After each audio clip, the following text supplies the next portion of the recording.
Hello students, today we will start our next topic of a chapter, the making of a global world. In previous topic we read about the rinderpest. rinderpest क्या थी? एक बीमारी थी जो किससे आई थी? Animal से आई थी। और जब ये 1890 में आई अफ्रीका में, क्या हुआ था? ये बहुत तेज़ी से फैल गई थी और इससे लोगों की जो लाइवलीहुड थी और जो इकोनॉमी थी हमारी, उसके ऊपर काफ़ी इफ़ेक्ट पड़ा था। और साथ के साथ अब क्या किया गया था अफ्रीका में? रिंडरपेस्ट की जो बीमारी फैल गई थी अफ्रीका में, तो इसमें काफ़ी सारे लोग क्या हो गए थे? मारे गए थे। और क्योंकि अफ्रीका के पास क्या थे? काफ़ी सारे नेचुरल रिसोर्सेज थे, उन्हें उनके बारे में पता ही नहीं था। तो ब्रिटिशों ने क्या किया था? वहाँ पे कब्जा कर लिया था और तब ये वहाँ पे बीमारी फैल गई थी। तो कैसे? उन्होंने जो उनके पास जो पशु थे, एनिमल्स थे जो बचे हुए थे, उनको भी उन्होंने अपने कब्ज़े में ले लिया था। अब आज का जो टॉपिक होगा वो होगा हमारा इंडेंजर्ड लेबर के बारे में। अब जो इंडेंजर्ड लेबर है, इसको हम लेबर है, ये कहाँ से हुई? माइग्रेशन हुई इंडिया से। अब इन जो इंडेंजर्ड लेबर है, ये क्या करता है कि टू साइडेड नेचर दिखाता है हमारी इन उसके इकोनॉमी के। एक तो इसमें क्या हुई थी? फास्टर इकोनॉमिक ग्रोथ हुई थी, higher incomes for some technological advances in area. इसमें क्या हुए थे? हायर इनकम हुई थी, काफ़ी सारे टेक्नोलॉजिकल चेंजेस हुए थे कुछ एरियाज़ के अंदर। साथ के साथ दूसरी ओर क्या था? ये ग्रेट माइजरी काफ़ी दुख लेके आया था, पॉवर्टी लेके आया था फॉर अदर्स के लिए। New forms of coercion in other, ये दूसरों के मल की बेहिसाब से क्या होता, ये इतनी गरीबी लेके आया था। और साथ के साथ ये लोगों की जो कंडीशन थी वो बहुत ही ज़्यादा ख़राब हो गई थी। अब जो इंडियन चाइनीज़ लेबर थे, जो प्लांटेशंस थे, mines, roads and railway construction, इसमें चाइना में क्या हुआ था? भारत और चीन के अंदर क्या हुआ? जो लाखों मज़दूर किस में लगे हुए थे? प्लांटेशन में लगे हुए थे, माइंस में, रोड्स और रेलवे। इसके थ्रू क्या किया जाता था? लेबर को एक जगह से दूसरी जगह पे ले जाया जाता था। अब जो इंडिया की जो इंडेंजर्ड लेबर थी, वो अलग तरीके से क्या किया जाता था? उसको हायर किया जाता था एक कॉन्ट्रैक्ट के थ्रू। अब ये जो कॉन्ट्रैक्ट किया जाता था, ये 5 ईयर्स के लिए किया जाता था। और जो ज़्यादातर ये मज़दूर थे, जितने भी थे, लेबर कहाँ से जाती थी? Uttar Pradesh, Bihar, central India and the dry district of Tamil Nadu. इनको क्या किया जाता था? फ़ॉरेन में ले जाया जाता था यहाँ से। और इनको साथ के साथ क्या करना होता था? इन्होंने काफ़ी सारे एक्सपीरियंस भी किए थे। अब जो ये कॉन्ट्रैक्ट किया जाता था, इनके साथ क्या होती थी? एक एग्रीमेंट बनाया जाता था। जो ये एग्रीमेंट था 5 ईयर के लिए होता था। अब कुछ मज़दूर क्या करते थे? इनमें बोलते थे कि 5 साल काम करेंगे और फिर वापस अपने देश लौट जाएंगे। लेकिन most Indian indentured workers came from the present day region. कहाँ से थे? Uttar Pradesh, Bihar, central India and dry district of Tamil Nadu. अब 19th सेंचुरी में क्या हुआ? जो ये रीज़न थे, एक्सपीरियंस किया, इसमें काफ़ी सारे चेंजेस हुए। कोटेज इंडस्ट्रीज़ थी, जो लघु कुटीर उद्योग होते हैं ना, स्मॉल स्केल के जो उद्योग होते हैं, वो ख़त्म हो जा रहे थे। जो लैंड था उसका रेंट भी बढ़ गया था। लैंड को क्लियर किया गया था वहाँ पे माइन करने के लिए और प्लांटेशन करने के लिए। अब ये जो सभी इसने क्या किया था? सभी की जो लाइफ थी उसको अफेक्ट किया था, पुअर की। अब पुअर जो रेंट पे करने में क्या हो रहे थे? फेल हो रहे थे। अब ऋणों के जो डीपली क्या इनडेबिटेड, बल्कि ऋणों के जाल में वो कर्जे में फंसते जा रहे थे। अब उनको फोर्स किया गया। फोर्स करने के लिए उन्होंने क्या करना पड़ा? बार बार घर छोड़ने पड़े। किसकी तलाश में? काम की तलाश में। अब जो इंडियन थे, इंडियन जो इनकी जो मेन डेस्टिनेशन थी इंडियन इंडेंजर्ड माइग्रेशन कि ये कहाँ पे थी? कैरेबियन आइलैंड में थी, जो मेनली त्रिनाद, गुयाना और सूरिनाम सूरीनाम में था। जो ये क्या था? जो मॉरिशस था और फिजी था, ये क्लोज़र होम थे किसके? तमिलनाडु। Went to Ceylon. यहाँ से क्या किया जाता? जो तमिलनाडु थे, सिलोन से लेके आया जाता था एंड मलाया में।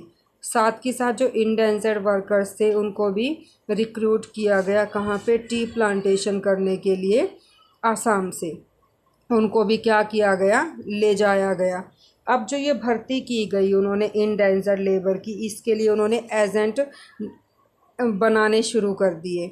अब एजेंट को क्या करते थे, वो छोटा सा कमीशन पे करते थे। अब वो क्या करते थे, जो एजेंट से एक जगह से दूसरी जगह पर जाके migrants agree to take a work हो, बल्कि वो ऐसे लोगों को ढूंढते थे जो काम करने के लिए तैयार हो बाहर जाके। अब agents also tempted the prospective migrants by providing false information about final. अब जो ये एजेंट क्या करते थे, ऐसे काम करते थे कि वो लोगों को फुसलाते थे, उनको झूठी जानकारियाँ देते थे कि बल्कि कहाँ आपको भेजा जाएगा, आपको कहाँ जाना है, किस तरह से आपको ट्रैवल करना है, वहाँ पे जाके क्या काम करना है, वहाँ पे जो लिविंग और वर्किंग कंडीशन है क्या होगी, इसके बारे में वो बताते ही नहीं थे। एक तरह से उनको बहकाया जाता था। जो माइग्रेंट्स थे, अब उनको ये भी नहीं बताया जाता था कि जो उनकी जो लंबी यात्रा है क्या होगी, वो सी वो है, समुद्री यात्रा पर जाना है। कुछ एजेंट्स क्या करते थे, इसके लिए फोर्सिबली तैयार नहीं होते थे, बल्कि जो मज़दूर थे तैयार नहीं होते थे जो एजेंट बताते थे। लेकिन कई बार उनको क्या कर दिया था, अपहरण कर लिया जाता था उनको, मतलब कि उनको अपहरण करके ले जाया जाता था। अब 19th सेंचुरी में क्या हुआ, जो इंडेंसर्ड थी, अब डिस्क्राइब किया, एक उसको क्या नाम दिया गया, एक न्यू सिस्टम का नाम दिया गया, न्यू सिस्टम ऑफ स्लेवरी।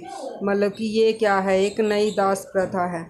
जब ये अराइव हुआ, जब ये वो प्लांटेशन में पहुंचते थे, जो लेबरर क्या करते थे, फाउंड करते थे जो उनकी कंडीशन थी, उनको पता लगता था कि असली काम उन्हें क्या करना है। वो इमेजिन भी नहीं कर सकते थे जो उनको लिविंग और वर्किंग कंडीशन मिलने वाली है, जो हैरेस कंडीशन है, और साथ के साथ उनको फ्यू लीगल राइट्स भी मिलने, बल्कि उनको क्या चाह रहे थे कि वो किस किस तरह के उनको फ्यू लीगल राइट्स मिलेंगे। अब वर्कर्स ने क्या करना शुरू कर दिया, डिस्कवर करना शुरू कर दिया। अब उन्होंने तरीके ढूंढे कि वो किस तरह से अपनी लाइफ को सरवाइव करेंगे। काफ़ी सारे कहाँ कहाँ क्या किया, काफ़ी सारों ने escaped into the wilds, thought if caught they faced severe punishment. अब उन्होंने क्या किया कि वो जंगलों में जाके भाग जाएंगे, अगर वो पकड़े जाते थे तो उनको सज़ा भी मिलती थी। अब साथ के साथ उन्होंने डेवलप किए नए form of individual and collective self expression, बल्कि वो अपनी जो पुरानी और जो पूर्वजों की जो उनकी संस्कृति थी, जो ट्रेडिशंस थे, उनको मिला के क्या किए गए, उन्होंने अपनी जो सेल्फ एक्सप्रेशन का उन्होंने क्या कर लिया, तरीका ढूंढ लिया। अब उसको ब्लेंड करना शुरू कर दिया, बल्कि उसमें मिक्सचर करना शुरू कर दिया। जो कल्चरल फॉर्म थे ओल्ड और न्यू को एक दूसरे में मिला दिया। अब जो त्रिनाद में जो एनुअल मोहर्रम पे क्या होता था, एक प्रोसेशन होता है, अब उसको ट्रांसफॉर्म किस में किया गया, रायट्स में। रायट्स कार्निवल कॉल्ड होसे मतलब कि वो जुलूस निकालते थे, उसको एक उत्सव का नाम दिया गया, जिसको क्या नाम दिया गया, इमाम हुसैन के नाम पर दिया गया, जो क्या थे, वर्कर्स थे। अब जो वो क्या, उसमें सभी जितने भी और रेसिस और रिलीजन जॉइन, बल्कि सभी जातियों के लोग क्या थे, उसमें हिस्सा लेते थे। अब ये कहाँ पे वो प्रोटेस्ट किसके रिलीजन में करते थे, कहाँ पे, रास्ताफारियनियाज में। Made famous for the Jamaican reggae star Bob Marley, बल्कि ये किसे, जो जमैका के जो गायक थे बॉब मार्ले, उसने क्या किया था, इसको हाईएस्ट पीक पे पहुंचा दिया था। और साथ ही उसको इसमें क्या रिफ्लेक्ट किया गया, उनको कहा गया, सोशल एंड कल्चरल लिंक बनाए गए किसके, इंडियन माइग्रेट्स, जो माइग्रेट्स थे कहाँ पे करते थे, वो कैरिबियन में करते थे। उसको क्या नाम दिया गया, चटनी म्यूज़िक का नाम दिया गया। अब और ये पॉपुलर कहाँ पे था, त्रिनाद में था, और त्रिनाद और गुयाना में क्या था, ये पॉपुलर था। जो अनदर क्रिएटिव का जो कंटेम्प्ररी एक्सप्रेशन था इसका, पोस्ट इंडेंचर्ड एक्सपीरियंस था, जो वो पीछे से एक्सपीरियंस करते आ रहे थे, ये क्या थी, उसका ये एग्जाम्पल था। अब these form of culture fusion are part of making of global world. अब जो ये कल्चर में फ्यूज़न आया, फ्यूज़न मतलब कि मिक्सअप कर देना, मिक्स कर दिया ओल्ड और न्यू को, ये क्या था, एक नया वर्ल्ड बनाने की क्या थे, एक प्रोसेस का पार्ट थे। और ये क्या दिखे थे, अलग अलग तरीके से दिखाई दिए थे, जो ये इसका पार्ट बने हुए थे। अब साथ के साथ क्या किया गया, जो मोस्ट इंडेंजर्ड वर्कर्स थे वो स्टे करते थे, बल्कि उनका जो कॉन्ट्रैक्ट था वो भी ख़त्म हो जाता था, लेकिन उसके बाद भी उनको जाने नहीं दिया जाता था। अब उनमें से काफ़ी सारों ने क्या किए थे, नए होम उन्होंने क्या किया, return to their new homes after a short spell in India. अब उनमें से कुछ तो क्या थे, कभी भी वापस लौटे ही नहीं थे, और इसमें ज़्यादातर कौन थे, इंडियंस थे। Consequently, there are large communities of people of India descent in these countries। अब देखा होगा कि हमने जो काफ़ी सारे जो अधिकांश जो लोगों के बारे में सुना है वो कहाँ के थे, इंडिया के थे। Have you heard the Nobel winner prize, हमने जो जिसको नोबल प्राइज़ मिला है उसके बारे में हमने सुना है, वो कौन है, हमारे वीएस नायपाल है। वीएस नायपाल को क्या मिला है, एक नोबल प्राइज़ भी मिला है। और ये किसके लिए मिला है, क्योंकि उसने क्या किया था, एक्सप्लॉइट की थी, मतलब कि वेस्ट इंडीज़ जो क्रिकेटर थे, जो वेस्ट इंडीज़ क्रिकेटर थे शिव नरेन चंद्रपाल और राम नरेश सरवन। अब इनको भी, ये भी, इनका भी नाम सुना, ये काफ़ी इसके खिलाड़ी थे क्रिकेट के, मतलब कि इनके बारे में हमने सुना। अब इन्होंने क्या किया था, अभी इनके जो पूर्वज थे ये किसके थे, इंडेंजर्ड जो लेबर कर रहे थे, इनके जो पूर्वज उन्हीं के क्या थे, ये ख़ानदान से थे। अब इन्होंने भी क्या किया था, इस तरह के दुख सहे थे और उसको ख़त्म करने में इन्होंने अपना रोल प्ले किया था।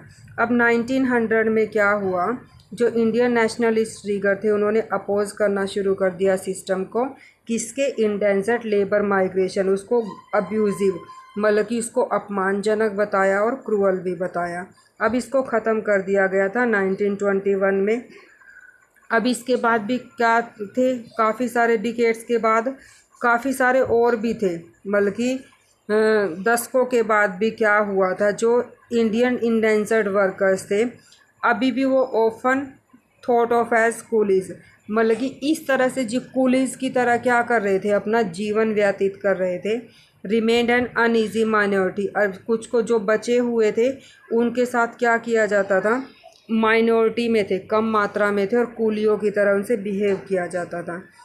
एक सम ऑफ नायपाल अर्ली नोवेल, उसकी एक नोवेल है नायपाल की, उसमें क्या बताया गया है, इस सीन को दिखाया गया है कि वो परायेपन, मतलब कि एलिनिएशन, मतलब कि लॉस, वो किस तरह से वो महसूस करते हैं परायेपन को, और वो बिछड़ जाते हैं मतलब कि अपने घर वालों से। उसमें क्या दिया गया है, इसकी नोवेल में बताया गया है। अब जो नेक्स्ट है हमारा टॉपिक होगा इंडियन एंटरप्रेन्योर्स अब्रॉड। अब इंडियन एंटरप्रेन्योर्स का मतलब क्या है, जो भारत में नई नई इंडस्ट्रीज़ ग्रो हो रही थी उसके बारे में। अब वो कहाँ पे पहुँच गई थी, दूसरे देशों में पहुँच रही थी। Growing food and other crops for the world market required capital, जब इंडिया में फूड ग्रो हो रहा था, काफ़ी सारी क्रॉप्स ग्रो हो रही थी, तो उसके लिए क्या चाहिए थी, मार्केट के लिए क्या चाहिए थी, कैपिटल चाहिए थी मार्केट को ग्रो करने के लिए। जो लार्ज प्लांटेशन थे, अब उन्होंने क्या किया, बोरो करना शुरू कर दिया बैंकों से और मार्केट से पैसा लेना शुरू कर दिया। अब लेकिन उसमें जो छोटे मोटे किसान थे उनका क्या था, एंटर द इंडियन बैंकर, इसमें क्या हो गए थे, जो इंडियन बैंकर्स आ गए थे। अब ये do you know of Shikarpuri shroffs and Nattukottai Chettiars, इसके बारे में हम जानते ही हैं।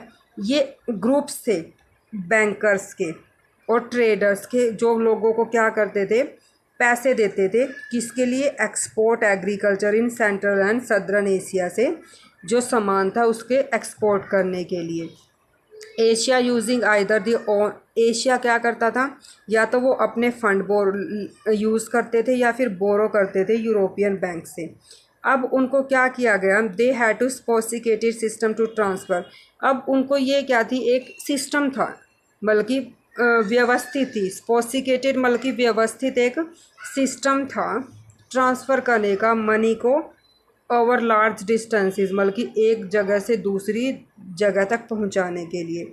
और साथ के साथ इवन डेवलप्ड इंडिजीनियस फॉर्म थी टू कोऑपरेट, और साथ के साथ वो किसके लिए, एक इंडिजिनियस फॉर्म बनाई गई, मतलब कि एक्टिविटीज़ की। तो जो क्या करेगी, जो कोऑपरेट जो ऑर्गेनाइजेशंस हैं उनको कोऑपरेट करेगी। अब जो इंडियन ट्रेडर्स थे, जो मनी लैंडर्स थे, उन्होंने भी फॉलो किया। अब जो यूरोपियन जो कॉलोनाइजर्स थे इनटू अफ्रीका के अंदर, जो हैदराबादी सिंध ट्रेडर्स थे, however ventured beyond European colonies, जो क्या थे, उनके पास इतना पैसा था इतना यूरोपियन के पास भी नहीं था। अब 1860 में क्या हुआ, 1860 से अब they established flourishing emporia at busy port worldwide. अब उन्होंने क्या करना शुरू कर दिया, 1880 के बाद क्या हुआ, पूरी की पूरी दुनिया में क्या किए गए, जो पोर्ट थे, मतलब कि सी रूट थे, सी के थ्रू जहाँ पे ट्रेड करता था उसको खोल दिया गया।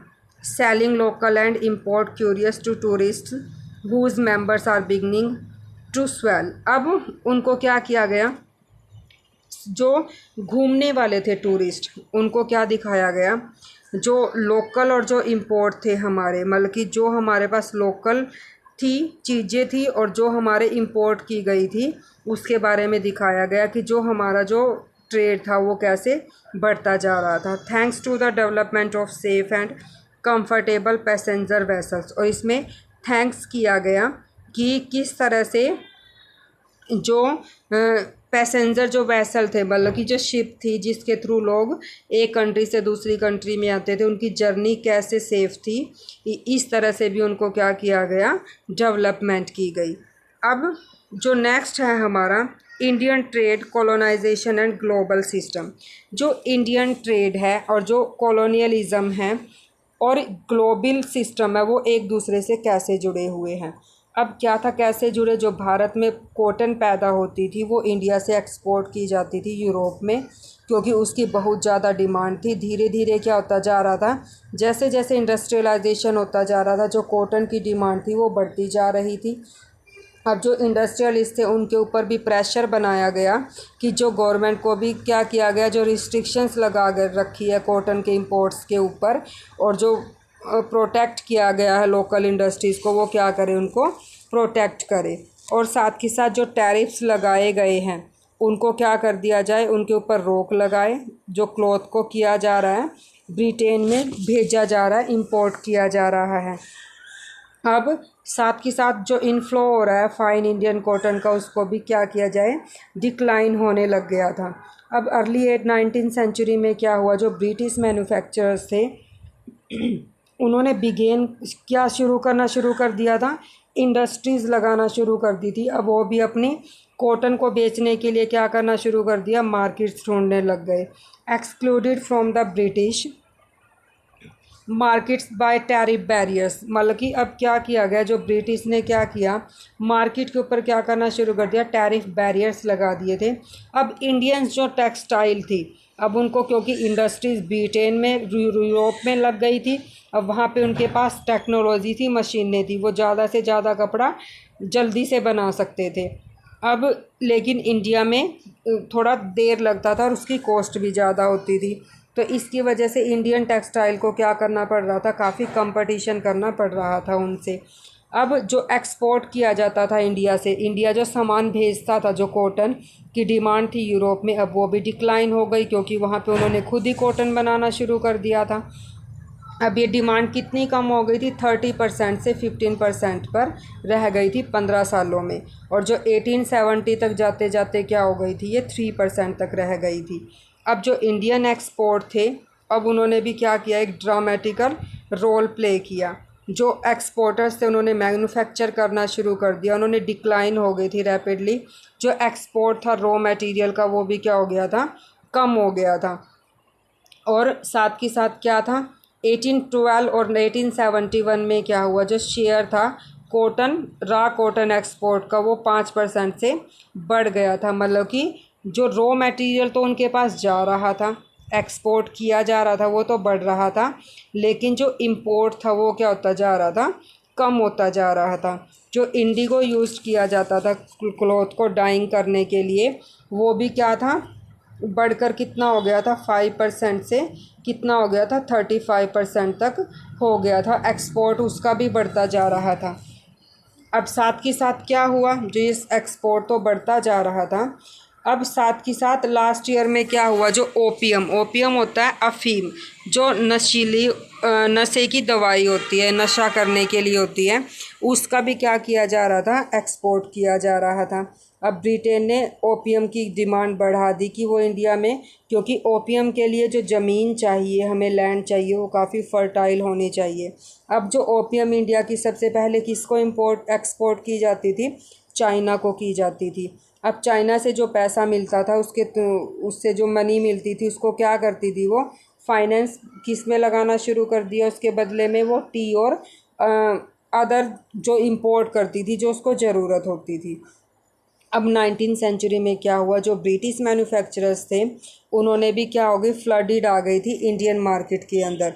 अब एक तरह से उनके अंदर ब्रिटिश के ज़्यादा ही प्रोडक्ट्स आ गए थे इंडिया के अंदर। जो फूड ग्रेन्स था, जो रॉ मटेरियल था, वो तो एक्सपोर्ट किया जाता था इंडिया से ब्रिटेन में, या फिर पूरे रेस्ट ऑफ द वर्ल्ड में क्या हो गया था, इंक्रीज़ हो गया था।